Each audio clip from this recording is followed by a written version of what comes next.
All right, joining us to discuss this and also Hunter Biden's plea deal on hold, former Arkansas governor, two-time presidential candidate, Governor Mike Huckabee. Good to see you, sir.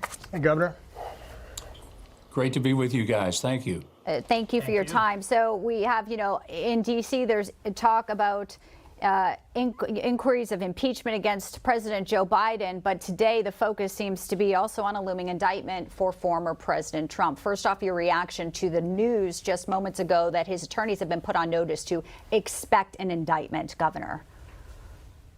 I think what they're going to probably do is see Donald Trump's numbers go up even further. Every time one of these attacks take place, Donald Trump's numbers, his approval, his support level, it goes up, not down. People aren't stupid. They see through it. And they look at this as just another weaponization of the wheels of justice. I think people are sick of it.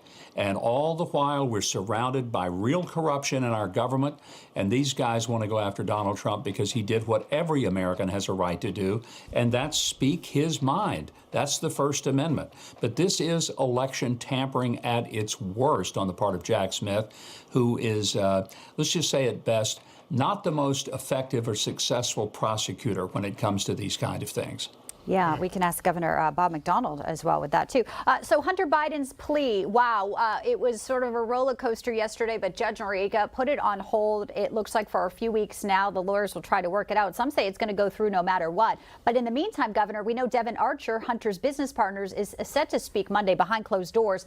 How do you think, while this is going forward, what we may learn regarding the Joe Biden allegations of influence peddling could make things more serious for future prosecutions against Hunter, despite a deal, if it is inked out?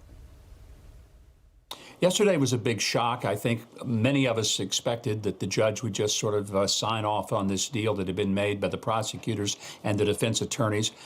And that whole deal looked more like collusion than it did some type of cooperation.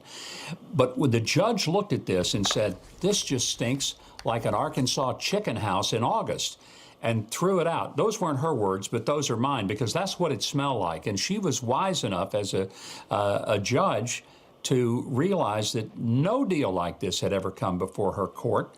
And I really commend her for acting like a judge. And irregardless of Hunter showing up with a whole motorcade of government-funded drivers and agents, here's what I hope Republicans will do, and I would urge them. Take this slowly. Don't rush to impeachment. Let the facts continue to dribble out. And the more facts that are there, the harder it is for the media to ignore it, and the harder it is for the Democrats to defend it. So if they rush into an impeachment, you're going to have the Democrats and the media, but I repeat myself, you're going to have them saying, oh, the Republicans are just trying to create an impeachment. Let the facts continue to just steamroll to the place where no one can ignore the bribery, the extraordinary sense of collusion with the government, the DOJ and FBI corruption. When it all gets out there, then it's just impossible, even for Democrats and the media, to pretend that it's all okay. Yeah, that's a great point. Hey, real quick, Governor, I want to get your thoughts about, kind of shifting gears here, about what happened to Mitch McConnell yesterday. He came out to give remarks to the media. You probably saw the video, we all did, and then he froze up.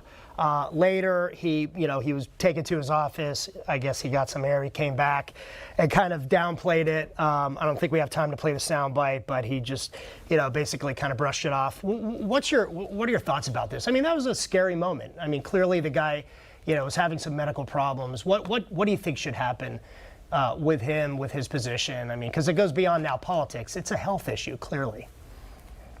Sure, and we've seen it with several politicians. Mitch McConnell's 81 years old. I think he's got to get good medical clearance, and if he wants to continue, particularly in his role as leader, he needs to be able to be medically cleared that he can handle the stress of that. Otherwise, it puts him in a very precarious position. Yeah, good point. Well, scary moment, and hopefully he's getting some medical treatment and some help with that. Governor Mike Huckabee, appreciate it. Always great to see you. Appreciate your insights, sir. Thank you. Thanks, Governor.